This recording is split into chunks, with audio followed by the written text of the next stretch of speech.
오케이. 우와, 크다. 와, 크다.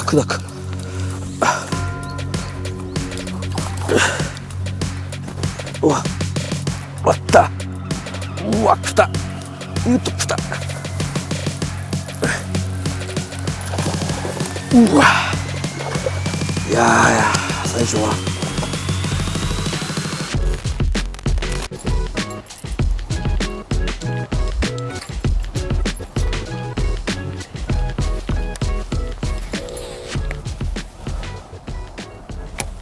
안녕하세요. 피싱로그 99.9의 박현입니다.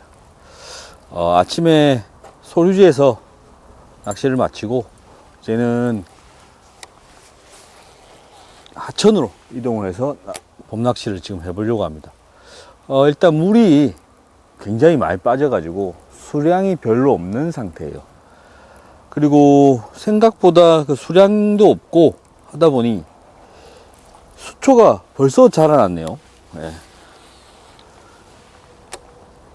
당혹스럽습니다, 지금. 수초가 있어가지고.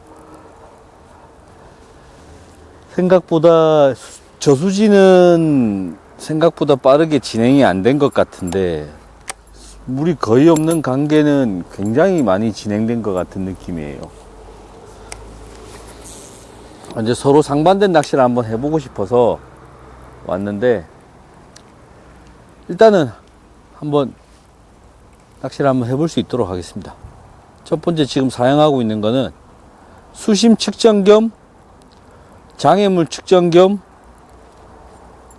서치하는 스피너 베이트입니다.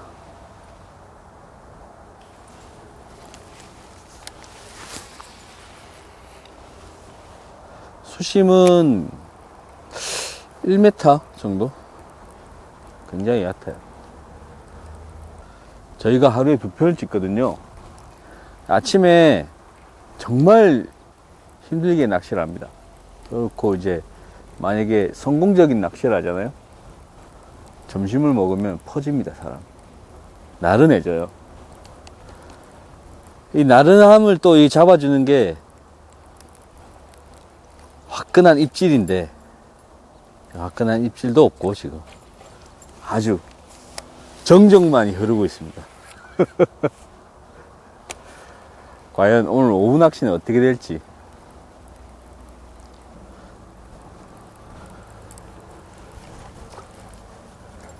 지금 이게 수초가 자라있는 곳은 보시다시피 이게 수심이 굉장히 얕습니다. 이 경계 라인을 따라서 수초가 없는 부분이 수심이 나오는 부분이죠. 저기도 마찬가지입니다. 저기도 수초가 이렇게 자라다가 끝에서 딱 사라지죠. 그 경계 라인이 이제 드랍 라인이라고 보시면 되겠습니다. 주로 입질은 아마 저런 곳에서 들어올 거예요. 물 중앙에 바위나 어떠한 구조물 같은 게 있다면 뭐 물 중앙에서도 들어오겠지만, 대부분의 입질은 저런 경계 라인, 수초 라인이 끝나는 경계 라인에서 아마 들어올 겁니다.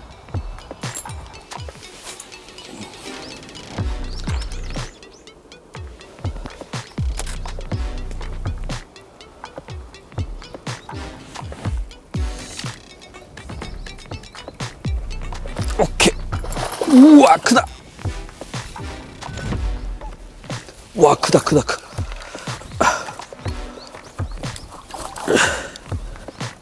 우와.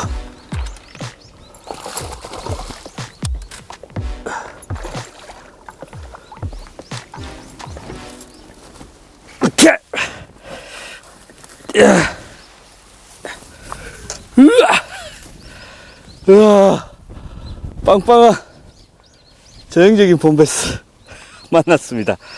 야, 여기가 물이 너무 많이 빠져서 상황이 굉장히 안 좋을 거라 생각하고, 일단은 석축 주변으로 스피너 베이트를 한번 탐색해 보자 라고 했는데, 고기가 발 앞에까지 따라와서 먹었어요.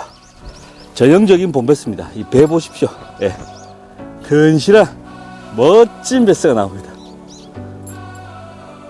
지금 제가 사실 그 베이트리를 거의 쓰질 못합니다. 이 엄지손가락이 제가 그 토너먼트 이틀 동안 계속 물을 묻히면서 제가 원래 잘 갈라지는데 다 찢어져서 지금 피가 계속 나요. 그래서 이게 서밍을 못해요 지금 제가. 근데 그래도 이거 좀 아픈 걸 좀 참고 이 근거리로 계속 이제 서밍 하면서 이제 스피너 베이트를 공략했는데, 보면 이겁니다.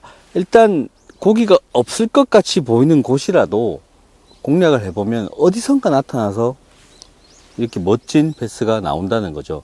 이런 베스들은 산란을 의식해서 나와 있는 고기들이기 때문에 어느 정도 서스펜드 중층에 떠 있다고 하더라도 가을철, 여름철에 고수온으로 떠 있는 그런 서스펜드 된 고기들하고는 다릅니다. 먹성도 있고 호기심도 굉장히 많거든요. 그렇기 때문에 봄에는 저크베이트라든지 스피너베이트가 특히 잘 먹히는 겁니다. 이렇게 스피너베이트로 공략을 하면 멋진 런커가 나옵니다. 감독님하고 여기 이제 오후에 왔는데 생각보다 물이 너무 많이 빠져서 딴 데로 가야 되나 생각하다가 그래도 여기가 그래도 메인 포인트니 여기는 하고 갑시다 라고 했는데, 캐스팅 몇 번 만에 발 앞에서 이런 게 나왔습니다. 역시 포인트는 믿음이야. 믿고 던져야 돼.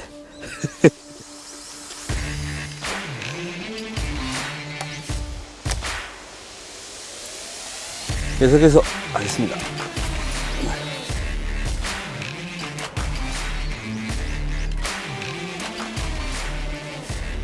오전에 낚시했던 저 휴지가 물이 깨끗하고 어떤 베스들을, 멀리 있는 베스들에게 시각적으로 어필을 할 수 있었던 그런 곳이라면, 여기는 시각적으로 어필하기보다는 떨림 그리고 진동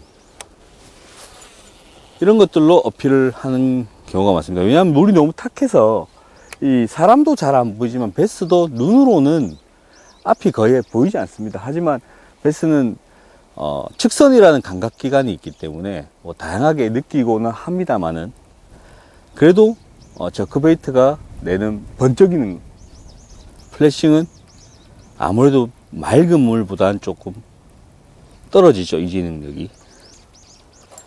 다시 제가 이제 스피너베이트로 석축을 치면서 발 앞에서 바로 넘커 한 마리를 잡았습니다. 이람 베스는 이제 끝까지 따라와서 발 앞에서 문 거예요. 발 앞에 있다가 문 게 아니라 따라오면서 발 앞에 와서 무는 겁니다.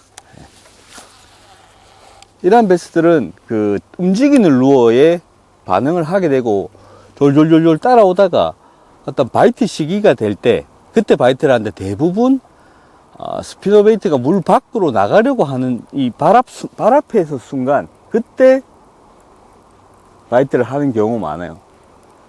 졸졸졸졸 따라오다가 발 앞에서 입질하죠. 그렇기 때문에 스피너베이트는 끝까지 감으셔야 돼요. 중간에 대충 감다가는 따라오는 베스가 제대로 마지막에 바이트를 못하죠.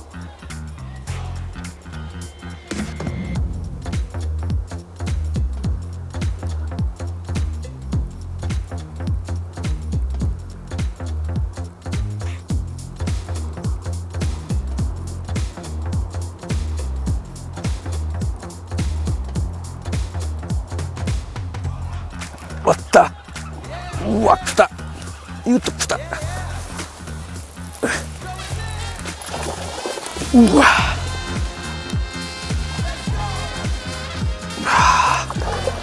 야야, 사이즈 좋아.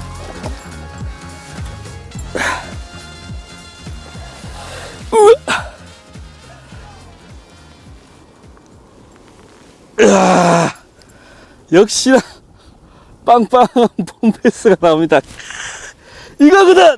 이야! 자, 이 베스는 상처가 새 공격을 한번 받고, 지금 꼬리 끝에도 상처가 굉장히 많은 그런 베스입니다.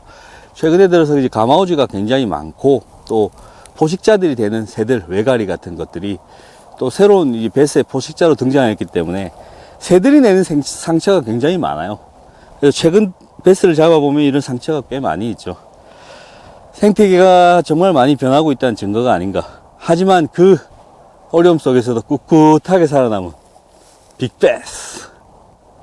이게 봄 되면 잘 먹어서 그런 것도 있고, 어떤 알을 성숙시키면서 알이 커지면서 이렇게 되는 겁니다. 제가 몇 번이나 말씀드렸지만 베스를 앞에서 봤을 때 이 부분이 튀어나옵니다. 눈이 튀어나와요. 눈이 튀어나오게 되면 이 베스의 가장자리, 흰 가장자리가 많이 보이면 보일수록 배가 빵빵한 겁니다. 왜? 살도 찌고 알도 있고 해서 장기가 압박돼서 눈이 튀어나오는 겁니다. 눈이. 압력 때문에 눈이 살짝 튀어나오는 거예요. 그래서 봄베스들은 튀어나온 눈이 많고, 봄이 아님에도 불구하고 그렇게 하얗게 가장자리가 보이면서 눈이 튀어나온 거는 정말 잘 먹은 베스들입니다. 네. 요 베스 같은 경우에는 이 가슴에도 살이 많이 쪄 있고, 요 라인, 그리고 이 끄트머리에 노란빛, 이게 그 살찐 베스들일수록 노란빛이 많거든요. 그리고 위에서 봤을 때 이 꼬리의 두툼함을 봤을 때는 잘 먹고 알까지 성숙시키는 그런 베스라고 보시면 되겠습니다. 제가 2월 달에 한 5년 전 2월 달에 부사호, 그 유명한 부사호에서 낚시를 한 적이 있습니다. 그때 이제 낚시를 하면서 같은 이제 베스 낚시인을 만나서 얘기를 나눈 적이 있습니다. 뭐 좀 잡으셨어요? 하니까 한 마리도 못 잡았대요. 예. 그래서 내가 그때 그랬습니다. 스피너베이트를 한번 써보시죠. 저는 스피너베이트로 5마리 잡았습니다. 라고 해서 그분 보는 앞에서 런커를 그냥 바로 잡았어요. 예. 근데 그분이 깜짝 놀라셨죠. 자기는 이때까지 스피너베이트를 이렇게 잘 무는 거라고 생각을 해본 적이 없대요. 저는 이제 봄이 되면 제일 먼저 꺼내는 게 스피너베이트입니다. 잘 안 물 것 같이 생겼지만 의외로 고기들이 굉장히 반응이 좋은 루어죠. 이때까지 토너먼트에서, 미국의 토너먼트에서 빅베스를 가장 많이 잡은 위닝 루어로 통계를 냈을 때 가장 많은 루어가 바로 스피너베이트입니다.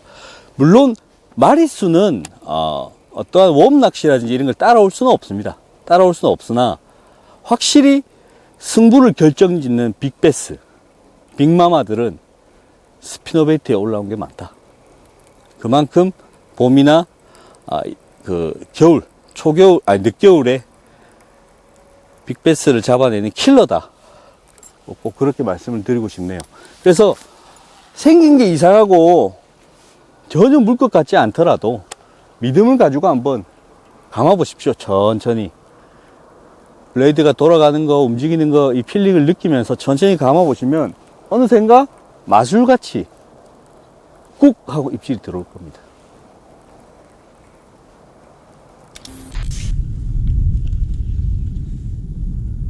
왔다. 이거 뭐고?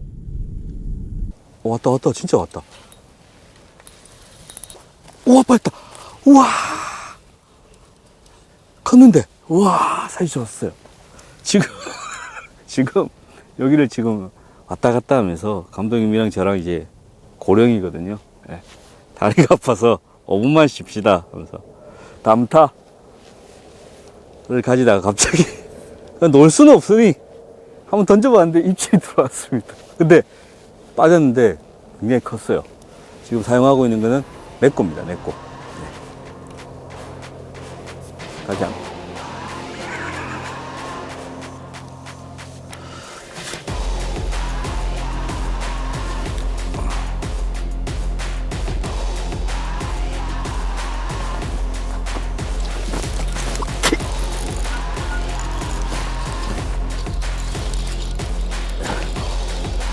왔다.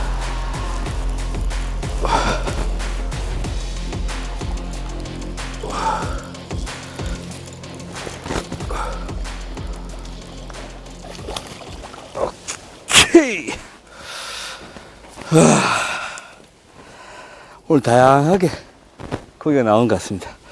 일단은 스피너베이트로 석축이 무너진 곳, 돌이 있는 곳을 공략하면서 굉장히 좋은 조과를 봤었고, 그리고 이제 바람이 줄어들면서 조금 소강 상태 들은 소강 상태에 들어갔는데 이 베스들이 이런 물속에 잠겨 있는 아주 얕은 돌 틈에 탁 붙어 있는 것 같은 느낌이 들었어요. 그래서 스피너베이트가 지나가도 반응이 이제 조금 약해지는 것 같아 가지고 프리리그를 넣어서 돌을 타고 넘으니까 멋진 베스가 입질을 합니다. 일단은 처음 왔을 때는 바람도 불고 살랑살랑 수면이 이렇게 안 보이길래 스피너베이트 쓰면 좋겠다, 물색도 탁하고 해서 좀 효과를 봤는데 역시 하나만 밀어붙이면 안 되는 것 같아요. 봄철은 수시로 그 환경이 변하기 때문에 그때 맞춰서 좀 루어를 바꿔가면서 낚시를 하면 베스를 이렇게 만날 수 있는 것 같습니다. 자, 프리리그. 봄은 항상 그 변화무쌍하죠. 바람이 불었다가 안 불었다가 추웠다가 더웠다가 막 자기 마음대로 바뀌기 때문에 이 봄철에는 그 타이밍 맞추기가 참 힘듭니다. 하지만 대부분의 봄철의 피딩 타임은 저녁에 시작됩니다. 지금 같으면 한 5시 넘어서, 예, 해가 살짝 떨어지면서 바람이 살랑살랑 불 때, 이때 고기들의 경계심이 가장 낮아지고 가장 수월하게 잡을 수 있는 시간이죠. 딱 그 시간이 이제 됐습니다. 오늘 여기서 일단 스피너베이트로 오후에 와가지고 스피너베이트로 2마리 잡고 그리고 웜으로 1마리를 잡았는데 느낌상 여기는 고기가 많은 곳 같아요. 고기는 많아요. 그런데 수위가 너무 낮다 보니 고기들이 경계심이 굉장히 높습니다. 그런 경계심을 조금이라도 낮추려면 수면에 너울이 일거나 좀 멀리 던져서 또는 탁한 곳에 스트럭처가 있는 곳을 찾아서 공략하면 고기가 반응을 하는 것 같아요. 그래서 지금은 딱 그 저녁 피딩 바를 노리고 그런 곳을 공략하려고 하고 있습니다. 하나만 덜커덕 해라. 많이도 안 바란다.